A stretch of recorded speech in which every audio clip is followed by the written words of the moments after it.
2024 se termine et je me dis que je vais vous partager ce qui s'est passé pour moi cette année. Pour ceux qui suivent, je l'ai déjà fait l'an dernier, je vous laisse chercher ça sur mon compte. Donc c'est parti pour le récap de 2024, parce qu'on aime tous bien rigoler et perdre du temps sur les réseaux sociaux. À Coco la commune.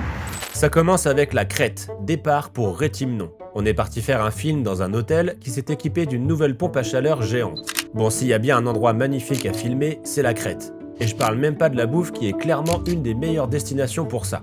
En fait, là-bas, t'es obligé de manger des concombres pour aller avec la feta, sinon ils te resservent des tomates pour finir tes olives. Bref, entre le port historique de la ville, les petits villages adossés à la colline, ou encore l'érable millénaire qu'on nous a fait découvrir là-bas, y a de quoi faire. Et préparer une interview au bord d'une piscine, franchement, y a pire comme condition de travail. Et puis le bureau pour commencer à dérocher était pas mal lui non plus. On a même pu prendre le temps de faire de jolis plans de l'hôtel au drone en faisant gaffe à l'atterrissage. Vous arrivez trop vite, surveillez la vitesse. Il nous fonce dessus. On enchaîne avec un deuxième voyage, et cette fois-ci en Norvège, l'autre pays du métal. On est allé filmer une conférence dans le musée dédié au peintre Munch. Oui, en fait on dit Munch, même si les Norvégiens eux-mêmes n'arrivent pas à se mettre d'accord. Edvard Munch. Et au milieu de plein d'œuvres aussi variées les unes que les autres, comme cet autoportrait, ou un chien, ou un paquet de chips, non je déconne, on a surtout vu le cri en vrai. Le plus étonnant en Norvège à cette période, c'est qu'il faisait pas nuit. Jamais. Genre là, il est 1h du mat. On a super bien mangé. Là-bas, c'est saumon frais directement au petit-déj, à tel point que j'ai même mangé une huître. Bon, j'en avais pas goûté depuis les années 90, et ben ça avait le même goût que dans mon souvenir. Comment ça mon ref? Après tout ça, on a fait un tour dans les fjords sur un bateau électrique. C'était très agréable et très poétique. On se serait cru dans une pub pour des yaourts. Bonjour, fjord pour vous, c'est plutôt frais ou plutôt bon? Plutôt frais ou plutôt bon? Si on dit frais et bon, on l'a bon quand même. Ou pas? Voilà, ou pas. Ben oui.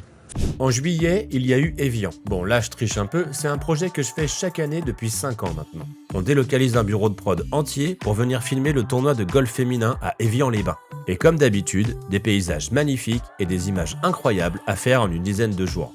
Cette année, on a même eu la chance de faire du contenu pour Porsche, on va pas se plaindre. Alors évidemment, depuis 5 ans, j'ai des centaines d'anecdotes. Et s'il y en a une à raconter, c'est la fois où on préparait une série d'interviews dans un hôtel. La machine à fumer a cru qu'elle était dans un hangar, et ça a suffi à faire sonner l'alarme incendie et à évacuer tout le monde. Et c'est encore plus marrant quand elle nous a fait le coup une deuxième fois. Ça fait beaucoup là, non? Pour finir l'année, on est allé à Palma de Majorque, en Espagne. On a eu la chance de filmer une galerie d'art qui présentait tranquillement du Warhol et du Basquiat, ou genre les grosses boules là, c'est du Jeff Koons.